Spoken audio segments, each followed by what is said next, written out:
The mics don't pick that up. The music was good touch though. Yeah. But enough about us.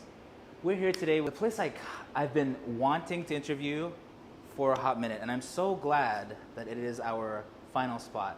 I'm situated right now in Jasper and Wet'suwet'en. Did I hit that one? Wet'suwet'en.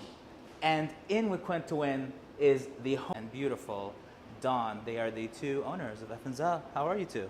Doing great. Thank you Yes? so much. Did I hit that well? Did I miss anything? Any accolades? Oh, sweet. Fantastic. I was like, yeah, research out the window. So a little story here of how we kind of all met, interacted.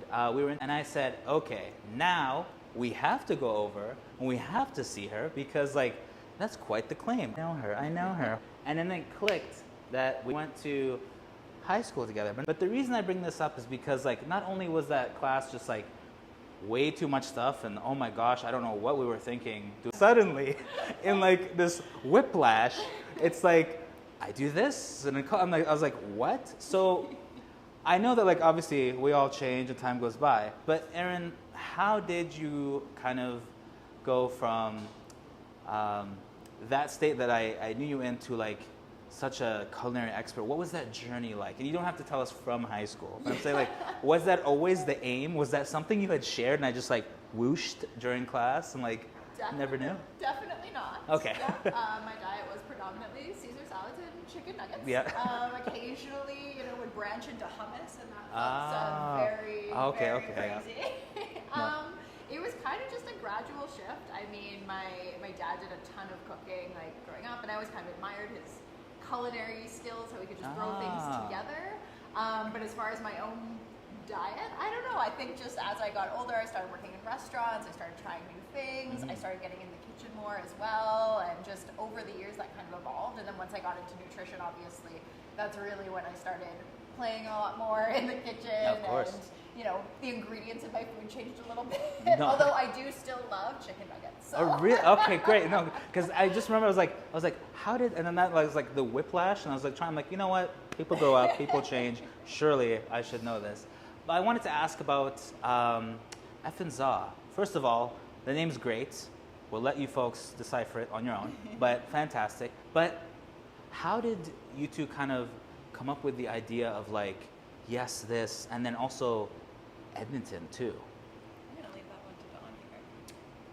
We were traveling in LA with two of our friends, David Stone, local DJ, and nearby.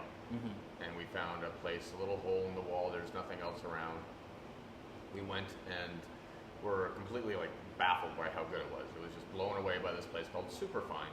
Okay. And so we were thinking about it the next day after enjoying a couple of these pizzas. And so we looked up Superfine, and it turned out it was started by a fellow named Chef Steve Sampson. And he is a Michelin-trained chef out of Italy. Yeah, of course, right? So just random. But yeah, so anyhow, long story short, we were blown away by this pizza in LA. Turns out this guy's got quite the credentials. He's been called his pizza's been called the best pizza ever, period, by the Food Network in the United States. So we returned to Canada and we just couldn't kind of shake it. We couldn't get it out of our mind. And I like to just ask. You never know until you try, right? So I emailed him and I asked for details on how he got his dough to be as incredible as it was. And he was super friendly, really forward, and just shared his techniques with us, which is great. It's not rocket science, but just seeing the care and attention he put into it, and just encouraged us, and by us I mean Erin, to try doing the same with Canadian flour and Canadian ingredients, right?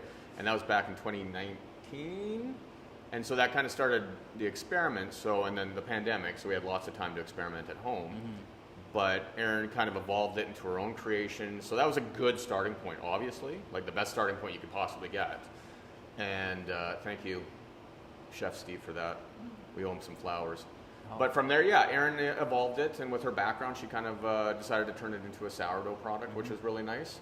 So it appeals to a little bit more of a, people with a little more food sensitivity, sorry, I should say. Yeah. And she kept tweaking it to where it is today, and yeah, it's been fantastic. So. No, That's awesome. So like to conclude it, I guess the Fantastic Four hit a big pizza score and wanted some more, and that's how they came to be. Yeah, That's I know. impressive. Yeah, sometimes, yeah. There's some research here. But We should interview Gabby later. I wanted to ask because obviously the scene in Edmonton is very interesting. I've often had what has been referred to as like New York style pizzas. I've had, I guess, what you could call deep dish. No offense to Chicago, but like I don't know if it's done the same. But your style is Californian style. How does that kind of differ West Coast to kind of East Coast? Yeah, so California style is like this beautiful marriage between New York and Neapolitan. Oh, okay. So New York is that nice thin crust that you get, and Neapolitan is usually, it's got that nice little poof, and it's usually smaller, it's done in those wood-fired ovens. California style is a lovely marriage between the two, so you get a nice thin crust, but then you still get that little poof at the end.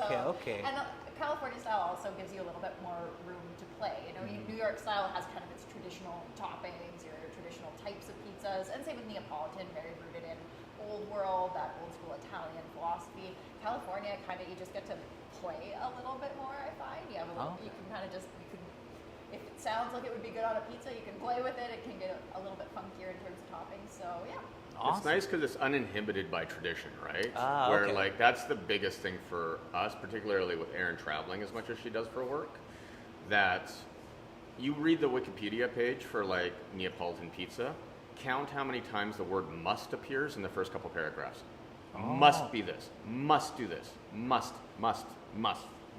And then you got like people arguing about like the minutiae of New York style. Like it's a little ridiculous, right? Yeah. So the cool thing is like there's so many influences, and if you ever get the chance to like eat in LA or do anything kind of cool down there, you see like it is truly a melting pot. There's just so much amazing food that you get to choose from. So they just kind of buck tradition and try new things out. And they, you know, it's kind of characterized by fresh ingredients and taking a risk. And like Erin being able to travel around the world, she gets to taste and experience like really amazing stuff.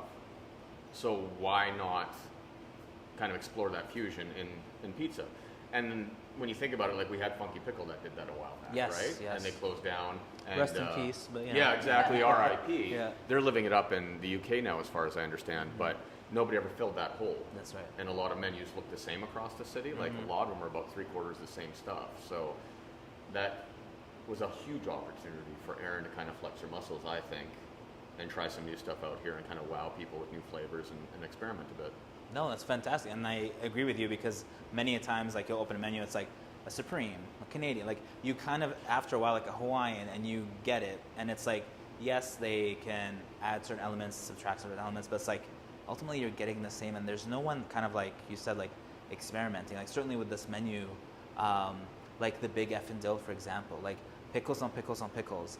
How did that kind of come to be? And like, I wanted to ask, and this might be a tough one, what was the first one on the menu that you were like, this is making it on? Oof, That's a good that question. is a good question. I'd have to think about that. I mean, so many of the menu items, like, I'm either taking something that is a little bit more traditional, like a Hawaiian or, you know, a Canadian, things like that, and just being like, how could we twist this a little bit? How can we make this a little bit funkier, have a little bit of fun with it? So that's a big piece. And then another one, when I'm having like fun with it, like the Big F and Dill, I literally, I wanted to name a pizza after my dog, who's named Pickles. That's how it came to be. It's and great. That's yeah. how the pickle pizza came right. to be. But yeah, it's always just kind of, I just like playing with different ingredients and always asking myself, like, will it pizza? You know, like with the LA dip, I was like, you know, could a beef dip be a pizza? And it can. Oh, and it it can. can. And it can. And it is. So always having fun with that. As far as the first pizza, I actually don't know. Would you remember? No, I'm thinking about it, but I don't. I could not begin to tell you. I make so much pizza. Which is great because it's like brand new flavors, and what I love the most is like it's things that like I wouldn't expect. Like immediately like walk in, I'm like, oh, a PB&J, and no, it's not, right? It's like pineapple and bacon. That's the PB end of it, and like so many different things, and even like the Big F and Dill. In my head, I was like, okay, cool. I'm imagining like you make a pizza and throw some pickles on top, but I've learned that no, some of the pickles are cooked in and then tossed on top. So it's like a different variety of like, it's like, here are my expectations, and you go, nah, we're gonna do this instead. So love to see it. Speaking of subverting expectations, one thing that I noticed on kind of all of your social media is that you folks tend to not want to go about, like I see the phrase like, no tips, no extra BS, we'll say, added, like everything's included into the pricing. What kind of motivated that movement to you? With the proliferation of POS systems, like across the world, really, but I mean, like the ease by which people can employ like Square is a big one. Everybody sees that obviously everywhere, right? And it's easy for every business to turn like the payment terminal around and add a default tip function. Whether it's the guy dry cleaning your shirts, whether it's somebody getting you a Snickers bar, etc., right? Having grown up in the industry, like tipping and gratuity was reserved for good service. You know, there's a history there obviously in the States where, you know, people are not getting paid enough, right? So you're subsidizing that cost, putting it on the onus is on the customer. But now, like, you're going in and people are setting the default tip at 18%. Yeah. You know, where that used to be, I think, like, it should be 10, 15, and 20 maybe. Like, back in my day, it was 10% was for mediocre, 15% was average, 20% was great service, right? So you're rewarding the service staff, and that includes the kitchen, and that includes front of house and your bartenders for going above and beyond. Yes. But now when the base starts at 18% and it only goes up to what, 25, 30% from there, for simply reaching over and handing me a Snickers, it's getting a little out of control. You take into account inflation, food cost prices lately, and it just adds up to something that's untenable, right? It's really, really difficult to swallow that, particularly where you might go get a sandwich that's now like, sandwiches are $15. Sandwiches can be $20, and then there's the tip on top of that, right? That's pretty wild. So for us, we're experimenting with a few different things, such as profit sharing with the staff. We're experimenting with including that tax in there like you see in Europe. You know, just, we want to stop the sensation of being nickel and dimed. And to me, customer service is about the experience. So the fact that nobody else, not to say nobody else before us, but people come in, they're like, wow, I love that you guys are including tax in the price. You know, like, nobody else in Canada does it, but they should, because I just feel like, oh, there's a little bit extra I got to spend, a little bit extra I got to spend. So for us to say, no, that Thrasher, you're not going to get a better pizza for that price. It's $20 flat. Throw the 20 down, get out. You know, take your pizza with you, have a great night. And the feeling, like people have commented on saying, like, it feels nice. Yeah. There's something I can't put my finger on it, but it feels nice to be able to say, cool, I just know exactly what I got to spend, and I can walk out. I feel like I actually saved money in the process. You know, so people feel it. They don't know what it is, but they feel good after the experience, right? And we'd rather kind of approach the industry a little bit differently, like I said, with the business model. But it took some forethought and took some experimenting to kind of get there, and we're still playing with it, so we don't know what's going to look like in a year from now. Yeah. Right? So.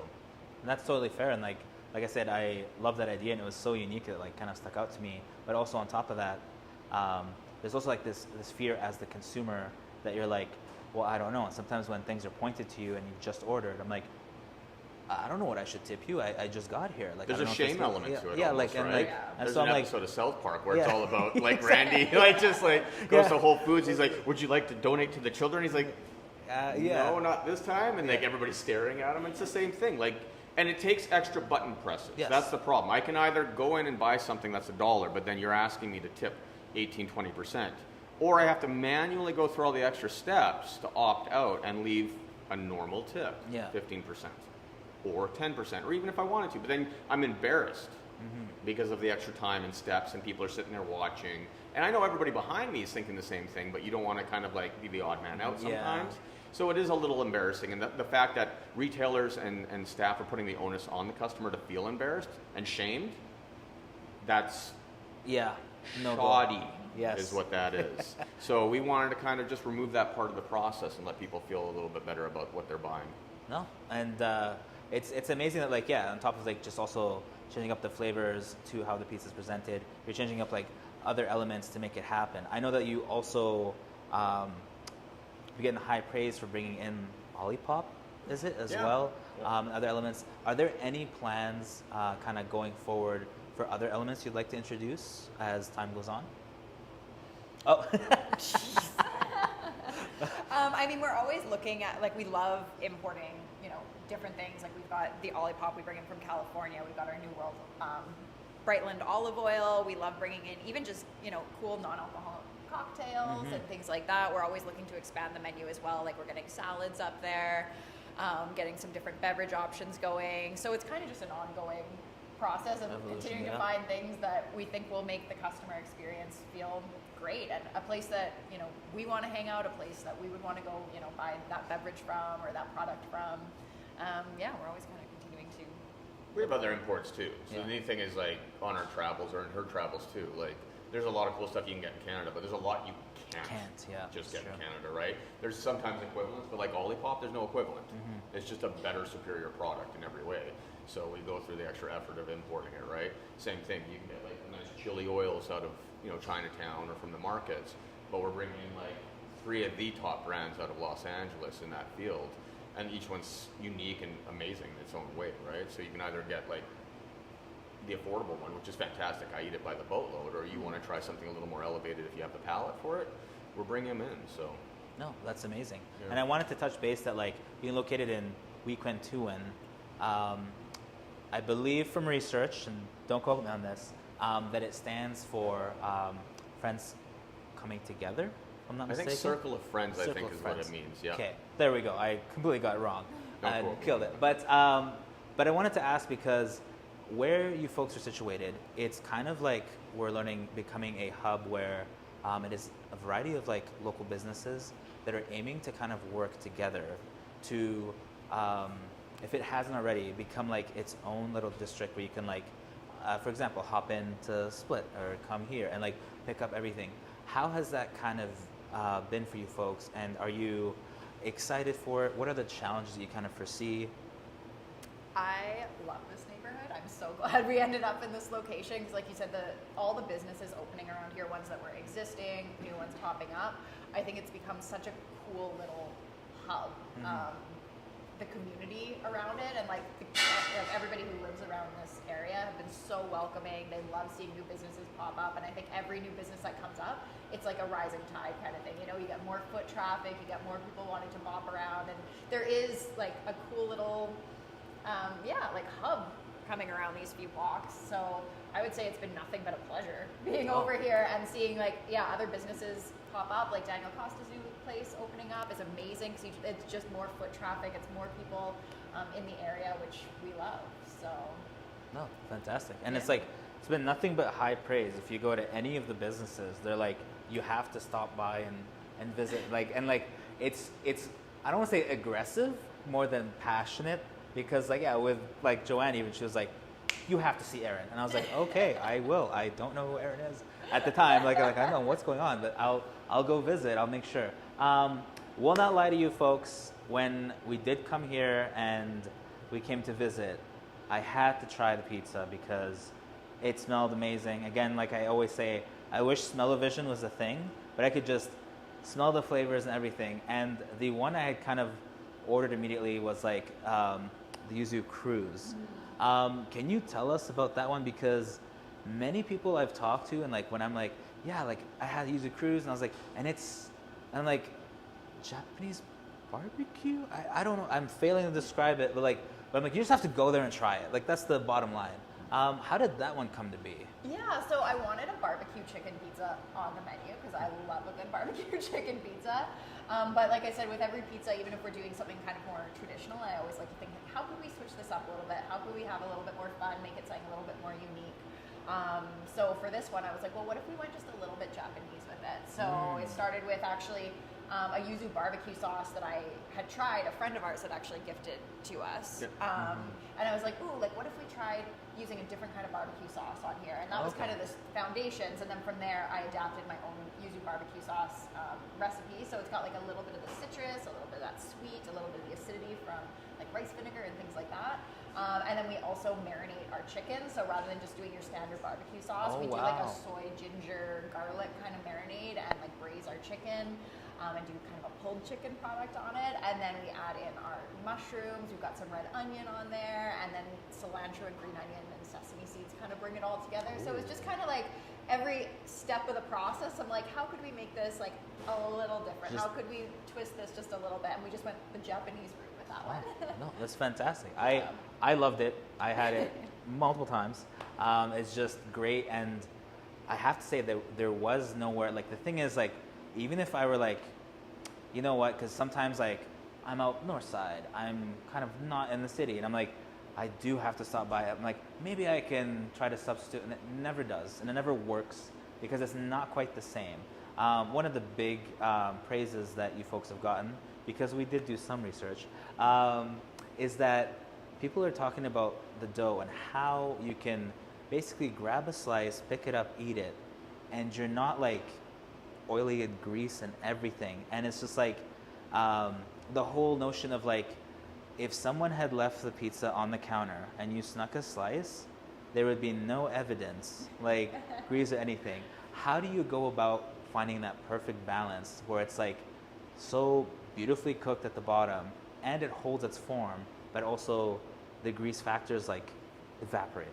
Yeah, so the grease factor is kind of a hybrid between, you know, the elements that go into the dough. There's very, very little oil in the dough itself, like just enough to give it some nice softness, but it's minuscule the amount of oil that actually goes into the dough, so that's part of it. And part of it's the toppings as well. You know, we don't load it down with a bunch of greasy elements for the most part, unless we're doing it intentionally on one of our pizzas to make it kind of have that feel to it. So it's kind of the hybrid of the ingredients and that.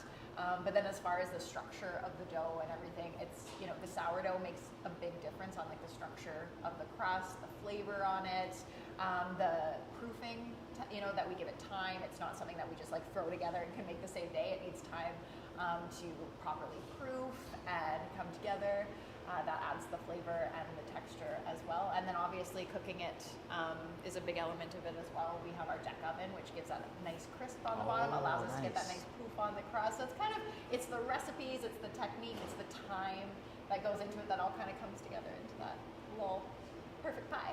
No, it's fantastic. And like, I remember like even while reading that review, I was like, yeah, that's right. I had like, did not even need napkins like after the fact, because I like, usually so often it's like, oh God, like, but like for that case, I was just like, nah, I'm good. I'm actually like this, like I managed to eat this, walk away, and there's nothing. So your opinions on this, and I know that it's a mixed bag, but we had to ask it because we were told if you're gonna go to a pizza place, you have to ask this question. I am an editor, and oftentimes I know that like I love my pizza fresh, hot, and everything, but I guess if it's a sin, then I have sinned. But I do enjoy cold pizza. What are your takes on that? And I know you're gonna say yes, obviously come here, get it fresh and hot from us. But say I did, and say it's left over, and say I wanted it cold. Your thoughts? I mean, I love our pizza at every stage. So, and to be fair, right now, a lot of the pizza I get to eat by the end of the day is cold already. So we have that Life of working in the kitchen. Yeah. You don't get to eat it fresh out of the oven. You get to eat the ones that are left over. But I love cold pizza personally. I know some people are very offended by that, but I have a thing for leftovers. Yeah, it's amazing that you would think that you're like, well, no, like it's been cooked. I know it's like, and it's delicious. And you're like, I'm just gonna have it because it's like more on the go. And everyone's like, how dare you? And I'm like, okay, I guess that's a faux pas. But like, again, that pizza, great cold, fantastic hot. Don't get the same gooiness because obviously it melted and hot, but like always awesome. Don, I wanted to say that every time I've kind of been here, and then the very first time I was here, you humbly described yourself as just like, I'm the monkey up front. But that's not the case. Isn't it though? Because like on top of like doing the awesome work, emails, and taking care of like ensuring everything looks awesome, you were actually able to help, even like while I was here, many a customer that would come by, and like when they have that stall or lull of like, I don't know what to get, you're very quick to be like, well, what do you like? well, where are you at? Well, what kind of styles of pizza have you had? And I can give you something that's similar. Have you found while doing so that people are like, because palates are like a difficult thing. So have you found that they're more open to experimenting and trying new things? Or do they try to kind of like revert to like back to like the simpler, like I want this traditional style of food? That's something we were pretty conscious of when we first started designing the menu. And by we, I mean like 99% Aaron. But having a background, like we both grew up in the hospitality industry, but then we've also got our careers outside of the hospitality industry. Aaron as a private chef and in the finance industry in a former life. And then myself working in marketing and brand strategy. And so the idea that people come in and I want them to be happy, but I also, and I think it's an ethos that fn'za kind of embodies, is like you get one life and you should try as much as you possibly can at least once within that safe environment. So like with the menu up on the wall that we keep kind of glancing at that nobody can see, I think the idea was that we wanted like half of it's vegetarian, half of it has meat protein. Okay. But I think, don't quote me on this, like a quarter of it, a third of it, a quarter of it's like old standards, favorites, things that people are familiar with. So instead of just offering pepperoni, how do you elevate that? How do you do something different? So, partnering with the butchery at Range Road to do a bison pepperoni, which is unique to us, right? How do you take a deluxe and turn it into something a little bit more elevated, something special, our Supreme? So you do have a few, like our Canadian's wildly popular, especially during the playoffs. I don't know, maybe it's a subconscious thing, but, so these are our takes on traditional favorites, and after having conversations with some people, I know that people want like a cheese pizza. I know people want a Canadian or a bison pepperoni, sorry. So Chris Labossiere, if you're watching, we have your pepperoni pizza. That's right, come get it here. So yeah, it's just like it's elevating and our takes on traditional favorites, right? Because that way it's a little bit of a gateway drug. That way you can try something. You're like, I just wanted pepperoni. Well, I'll try this. Oh, that's good. Okay, cool. Maybe I'll be willing to be more experimental next time, right? So that's it. You just have to pave the road. Yeah, and I would say it's a mix. There's some people that they want that sort of gateway drug, quote unquote, of like they want something that feels traditional, but okay, maybe it has one of our twists on it. Yes. And then there's some people who just want to dive right into something they've never had before. And they're just interested in it, so it's kind of a mix, and it's just kind of figuring out what works for them. No, I'm definitely in the realm of like, as soon as I saw new things, I was like, well, I can get old things anywhere, right? Like, so I want new things. So I jumped in immediately. I was like, that's what I wanted. Wanted to say, like, as you folks have brought up like the menu, I have to say, big notes and kudos for like the design of everything, because I love that like the menu, the shirts, to the tiling, to everything just like complements together. Yes, of course. Okay. How was the planning for this, and how did you land on like the nice kind of like bright colors that we're seeing today, and like what was that process like? Or is that the Colonel's secret recipe? And monkeys at work, man. That's more my background. Okay. So it's kind of second nature. So we started with, I don't even remember how the name came about now. Oh yeah, when we were joking about it, we were talking about California references. Yeah.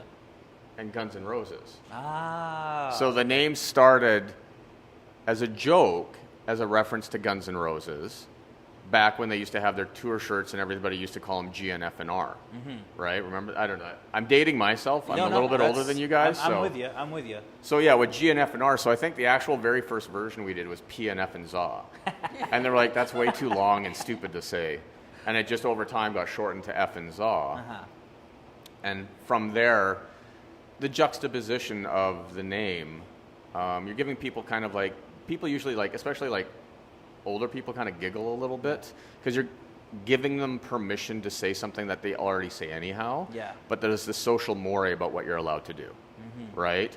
And so we're kind of about bucking trend again, right? It's just like everybody says it. It's the least offensive of the curse words. Yes. It's not like we're dropping like C-bombs. Yeah, that's right. You know, like they do in Australia pretty commonly, I think, right? So you want to juxtapose that with something a little softer, you know, and you still want to stay within the realm of pizza, within the realm of restaurants. You still want to like kind of like pay homage to what came before, but in a novel way. So instead of going like straight reds and oranges, like every fast food restaurant and pizzeria in the universe does. We slid in the same palette, but like we slid into the coral side of things. Yeah. You know, and then from there settled on a Pantone that's fluorescent. Yeah. You know, and so you can't emulate that using CMYK printing or digital. You need that actual ink. Mm-hmm. So we have the magazine that we put out last year. We have another issue coming out. So we get to use that in the magazine. We get to use that in the environment. We get to use it in the shirts. You're never going to get that effect unless you see it in person because of the way fluorescents affect the eye, like physically. So a little bit of that old school craft going into it because you can't emulate that using digital anymore, and everybody's doing digital these days. Right. So we wanted to kind of go back to like old print craft and using old inks like that, and kind of have a little bit of fun with it and make something unique. As far as everything else, just it's kind of just second nature. It's what I do outside of here, so I do a lot of design work. So no. Yeah, it's just been a real treat to be able to do something for ourselves, I think is the difference. You know, like you grow up working for others, especially like both of us working for other people. It's amazing. We love the people we work with, but there's something special about taking your craft over the years and saying, I'm going to do something special for us. And that's kind of where we got to explore and flex our muscles a little bit with it. So no, and it's fantastic that you like the various backgrounds all kind of like complemented, came together to make this place like so awesome. Like you folks have to come in, like it does like you said, you stand out. The fluorescence were immediately something that was like, who uses like, and like it's not like who uses this anymore in the negative sense, but like it struck me as like, wow, okay, cool. And then like it matches this and it matches this, and like even the colors and everything you had, I was like, like walking in, because like I do have a design background, I was like, this was designed by someone. This wasn't something that was just like thrown up like bang up there, even though the menu looks like it's hung just like that, which is another cool facet to it. It's like there was some thought, there was some process, and it's not just like thought and process in the socials or in the food or in the designs, like it's in every facet. So that's a fantastic thing that you seldom like get to have, because sometimes like it's like, well, maybe we make great pizza and then the shop is like you said, either like a hole in a wall or like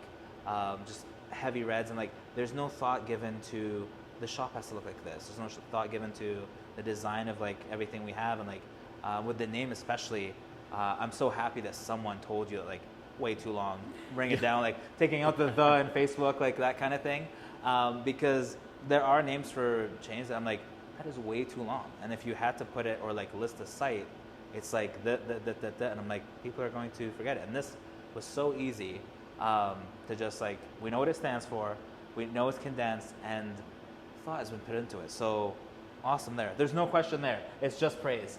May I just say one more thing? Oh yeah. Big shout out to Tavish Zaver. She was our environmental interior designer too. You know, I come from more the strategic and like graphic design elements, but she and Pepper's Upholstery, Mark Bellows, like put a lot of work into the environment. So like this is the fruit of their labors. Oh, fantastic. Yeah, I'm just the big picture guy. So yeah, they did a lot of the work. You know, I did the wallpaper here, which is really cool, but I mean like everything else they put together too. Oh. So lots of people. It takes a village, right? Yeah, no, and it's fantastic that like the cooperation and the love and the passion all comes together. Wanted one question, and this is primarily for me. If you cannot give me a favorite, then imagine someone new is walking to the shop, what would you recommend? So if you can't give me a favorite pizza, what would you like them to try? Okay. Yeah, see? It's so tricky. I know. But I do think the banh mi is really unique. We do a really nice like lemongrass chicken crumble on it. It's got all the fresh herbs and the quick pickled carrots and cucumbers and the sriracha on it. Like it just comes together in such a lovely way, and I think it's a really unique combo on a pizza that you don't really find anywhere. So I think that one is wicked, and I have to be able to give a second. The LA dip. If you like horseradish, I feel like that's one that's like, it's a sleeper hit. The people who try it are like, I'm never eating any other pizza. So I have to perfect. That's what you want. If you like horseradish, if you like a beef dip, that pizza is for you. Beautiful. Don, any? Yeah, I love the LA dip too. It's one of my favorites. My other favorite is the Puebla. Okay. With the Mexican-inspired flavors there. And I think even if you aren't a vegan, even if meat is your favorite color, try the Vandal. It is our vegan offering, but it is killer. Okay. Awesome. No, and to reiterate, you folks do vegan offerings and then also gluten-free as well? We do have a gluten-free crust, Okay. And then we also make sure to, when we're prepping a lot of our sauces and everything, like when we do the roux for our cream sauces and everything, we make sure to use a gluten-free flour in that as well, so that a lot of our pizzas can be made gluten-free. Oh, beautiful. That's fantastic. Rekha is giving me the single for enough about talk. Let's see some za. So we will be right back with these folks, and we're going to hopefully attempt to make the pizza. Hopefully it's not me making it because I don't want the place burned down. But you know, we'll see what happens. We'll be right back in a couple seconds.